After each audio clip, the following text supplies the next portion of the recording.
Kahapon pinagod natin si Zach, ngayon day 2 namin. Para hindi sayang yung nasimulan niya. Nakakapagod ba yung ginawa mo kahapon? O mukha nga pagod na pagod ka Kasi wala siya sa kondisyon, ngayon ko lang siya ulit pinatakbo. Para hindi masayang yung pagod niya kahapon, gawin natin mas consistent. Hindi yung mapapagod siya isang araw, sabay pahinga ng 2 linggo, no? Alam mo na ha? 10 rounds ng jogging whole court, left hand dribble Tapos 5 laterals, figure of 8. Tapos sprinting tayo corner to corner. Sprint tayo. Ang bagal na sprint mo. Susunod, papasoting kita ng ankle weights. Mga 11 AM na rin, 10:30 ganun. Sa akin hindi basa yung court. Ito may dala akong mga sapatos. Gagawa tayo ng content. Everyday, ito trabaho natin. Make videos. Ayun, okay naman yung court. Okay na. Go, start ka na. Bola mo.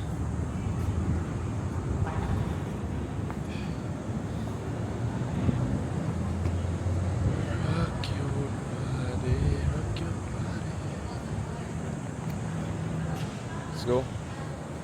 Start ka lang ha. 10 rounds. Habang binabantayan na rin siya, gawa na rin ako ng videos ko. The Jordan natin, Lucas 77 from Titan. Thank you so much, Titan. You know, dalawa yung gagawin natin ng video. Hindi ko pa pala nagagawan to. Nakatago kasi sa baul. Ito bago nating shoes. So dalawang videos yung i-film natin ngayon. Yeah. Yung series natin sa TikTok, yung New Hope Shoes, yun kung naghanap kayo ng mga sapatos, makikita nyo din yung mga sapatos na meron tayo doon. Let's go! Alapag ko na yun dito. Lagi kayo nanonood sa atin, alam nyo na to.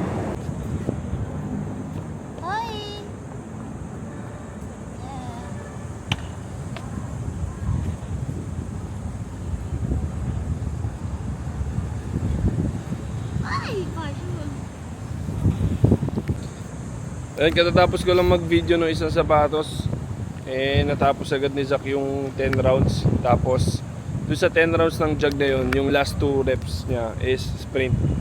So, natapos niya na. So, nag-proceed na siya for, ano na yata to? Third set niya na yata to or second set niya sa laterals natin. Ayan, laterals, pagpaharap, jog, half court. Pagdating niya ng half court dito, another laterals, tapos jog ulit pag ano, laterals, pagpa-atras naman, back pedal. Basic na lang yan. Sa amin, ginagawa namin yan dati, parang 20 hanggang 30 reps. Patayan talaga. So, kailangan niya masanay sa mahirap para pag dumating siya sa mga schools na 10 rounds of jog lang yung warm-up, kaya niya sumabay. Iba, after ka na yung 10 rounds, sprinting na agad Nice one. Diba? Hindi mo na kailangan i-remind. Hands up. Ayan, natapos na ni Zach yung 5 sets ng laterals. So, corner to corner sprint na siya. Ayan, pagdating niya ng corner, dapat i-sprint siya papunta sa kabilang corner. Ayan. Good. Galing doon, jog. Nice one. 10 reps yan. Bali 10 ganon. 1, jog, 2, pa-X. So yun, tapos that's it. Tapos punta na tayo. Skill siguro, shooting. Tapos after, saka tayo mag-workout. Push-ups. Sabayan ko siya push-ups. Total pulls naman ako kahapon sa gym. Push-ups tayo ulit. Let's go, jog lang. Jog. Hinga ka dyan, hinga. Let's go.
Yun, that's it.